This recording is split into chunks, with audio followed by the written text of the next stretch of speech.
B'Shem Hashem Na'aseh V'Natzliach. We're going to say a short idea about the Parsha, then give a siyum on Seder Zeraim, the Elul Nishmat, my father, SHLOMO HAIM ben David. And I want to thank the speakers, Rabbi Matov, Rabbi Chakshur, and Rabbi Yishal Shlita, that it made a world of a difference, and all the guests that came tonight, friends and family. We wish everybody a happy and healthy new year. Tizku l'shanim rabot tovot v'ne'emot. The siyum that I'm giving on, which I learned with my son, Yaakov Chaim, is on Masechet BIKURIM. And actually this week's Parsha, which is very beautiful, I didn't realize this till a few hours ago. This week's Parsha is also talking in the beginning. TAVO is talking about the mitzvah BIKURIM. Now, what is BIKURIM?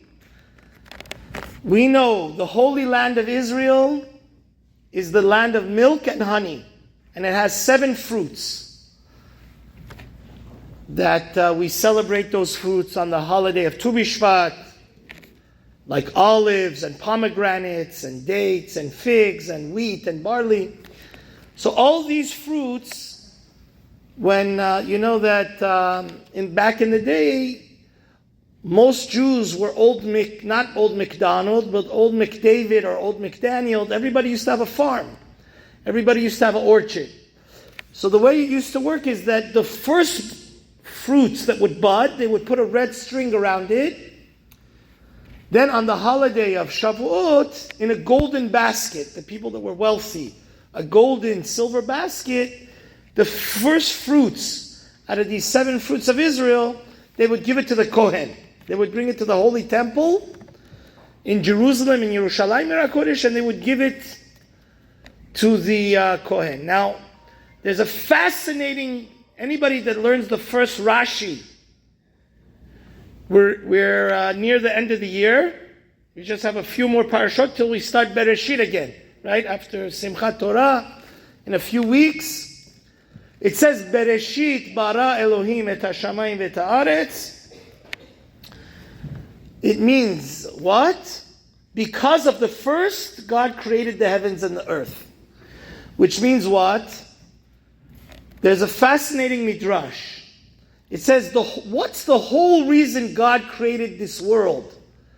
I was just this summer in Yellowstone National Park. I saw amazing, beautiful nature. Those people that know me, I love waterfalls, I love nature a lot. So this whole world with its beautiful galaxies and Yosemite and the redwoods and the beautiful rainbows and, Kashano, all this beautiful, the entire world was created for Reshit. What is Reshit? BIKURIM. Because BIKURIM is the first fruits that we give as an offering to God. Now the Peli Yoetz, which my colleague quoted, has a very deep question on this. And that is that I understand it's a very beautiful thing to give your first fruits in a basket to the Kohen. But the whole world, with all its galaxies and the sun and the moon, anybody realize what a miracle the sun is? If it was a few inches closer to us, we would all burn to death. If it was a few inches farther off, we would all freeze to death, right? This world with all its galaxies and all its amazing nature, the whole enchilada is just because of the mitzvah BIKURIM. So the Peli Yoetz says a beautiful idea which really defines my father, SHLOMO HAIM ben David, Zichrono Livracha. What does BIKURIM really mean practically? It means give your best to God. A lot of times, one of the first lessons in the Torah, actually, with my cousin, we had a nice mishmor every Thursday night. We were learning this in the Mesilat Yesharim. Some people have a tendency that they throw their garbage and they give it to the Kenisa. They give it to God. You understand? They give their leftovers. And that was one of the first lessons of the Torah. That God rejected the offering of who? Cain. And whose offering did he accept? Hevel. See, in life, it's all a matter of priority. And I really thank Rabbi Yishal for saying that. I'm going to tell you a few other stories. For my father, Baruch Hashem, he was a very, very talented man. He was one person, he would work like 10 people. I still cannot imagine, the way his mind worked, the way he was able to micromanage everything. He was one person, but he worked for 10 people. And he had a lot of things to be proud of. I want to thank my uncle Hamid. He later on, my father wanted to get into a program, so he gave it to a professional company. They all the units that he had taken in the University of Tehran, he had a majors in economy and law. So the company that, it was 10, 15 years ago, those people that work in my father's business, my dad, at the end of his life, he liked to be called Dr. Brahm to a few people. Because what happened was, they looked through his transcripts of all the stuff that he had done in University of Tehran. They said, you studied so much there, you have the equivalent of 2 PhDs. And anybody that knew him, like Rabbi Yishal, he was just better than a computer to give people advice how to build, how to develop. He had a lot of things to be proud of, my dad. But what was his best thing? What was the thing that he was the most proud of? It was his learning. It was his spirituality, I remember that he would always tell me that those years that he was with Rabbi Zargari Shlita and 5 a.m., 6 a.m., he would learn Daf Yomi, he would learn Amud Yomi. It's always a big challenge when a person becomes wealthy, when a person becomes powerful. When a person is in a yeshiva and he's young, okay. But a lot of times the question is, what's the main thing in your life that makes you happy and motivates you? And what's the secondary thing? Bikurim means give the best years of your life to God. A lot of people, to Farsiam Yezabrul Masalye, if in the end of your life you repent and you do teshubah, that's not such a great thing.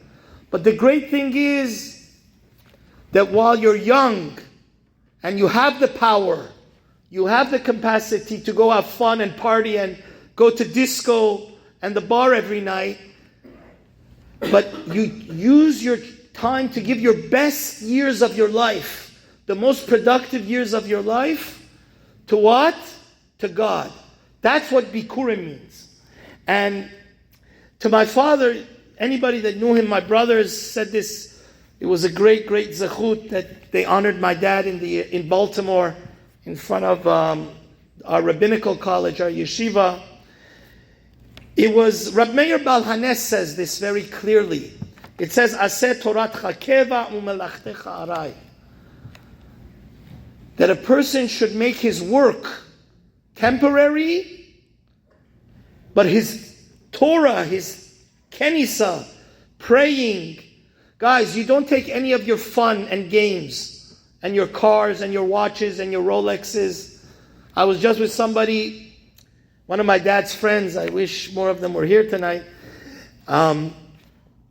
They stole his $20,000 Rolex in Spain. The main possession that you have is the Torah you learn, the good actions that you do, and the Ma'asim Tovim. And this is exactly, I want to tell you a story with my Rosh Yeshiva Zatzal that my father liked very much to kind of express this in the right way. A few years ago, it was the 20th yartzheit of our Rosh Yeshiva, Rav Shmuel Yaakov Weinberg. So one of his great Talmidim is he's one of the top 5 lawyers in America. You could go Google him. His name is Dr. Twersky, and he's the dean of the law school of Hofstra in New York. He's the brother of Rabbi A.J. Twersky, Rabbi Dr. A.J. Twersky, which was the head of the psychiatric ward, the graduate school of psychology in University of Pittsburgh. So he got offered to be the dean of a law school. So he asked his Rebbe, he asked the Rosh Yeshiva Zatzal, he said, should I take this job or shouldn't I take this job? And the Rosh Yeshiva Zatzal said, I hold you should not take this job. He said, why? It's such a big Kiddush Hashem that a rabbi is the head of one of the best law schools in the entire United States in New York State. The Rosh Yeshiva Zatzal told him something very important. He said, I hold it's a danger. He said, our main goal that we come to this world is not to make money, is not to be an ATM machine. The reason why we come to this world, like Rabbi Yishal, the Rosh Yeshiva Shlita said, is to become shalom, to become a perfect servant of Hashem. And he says, I hold that you may lose yourself. Like Mori Verebi, Harav Eliezer ben David said, Yevarechecha Adonai ve'yishmerecha. Whenever God blesses you, you have to become very, very careful. You may become a snob. You're going to have the best. Hashem is blessing you. It says, right, what does it say right after? The Yishmerecha. God should watch over you. That you should use your blessings and you shouldn't abuse your blessings. So Rosh Yeshiva Zatzal said, and you know what? He said it in front of thousands of people. He said, I regret it. I should have listened to the Rosh Yeshiva Zatzal. Because taking that job as the head of the law school, I did lose my identity. It became which means, in the end of the day, you could have millions of dollars, you could have a PhD, but what are you proud of? What is the main thing that gives you life? Right now, we're talking about the books of life and death. Ubacharta b'chaim, the Torah says, pick life. The main thing that should give us eftechar, what are you proud of? And my father was very clear. The thing that was his living blood was running this shul. In these walls is his DNA, with his blood, sweat, and tears he put here.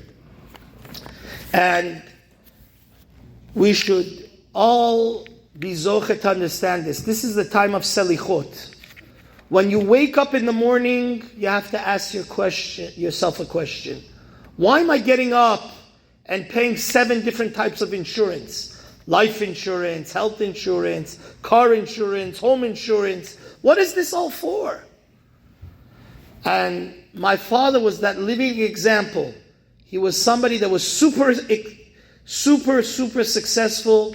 Like I say, I wanted to do a big project a few days ago. I said I can't start this project unless I go to visit my dad in Home of Peace. Because in the end of the day, you have to look yourself in the mirror when you say Modeh Ani and realize that whoever you are, the greatest reason you're alive, the greatest reason God has invested a new day for you to live is for you to be productive, to make the world a better place, to make your Father in heaven happy. And may Hashem be zoche that all of us, his children and grandchildren, should walk in his ways. We're going to say the last Mishnah and give the siyum on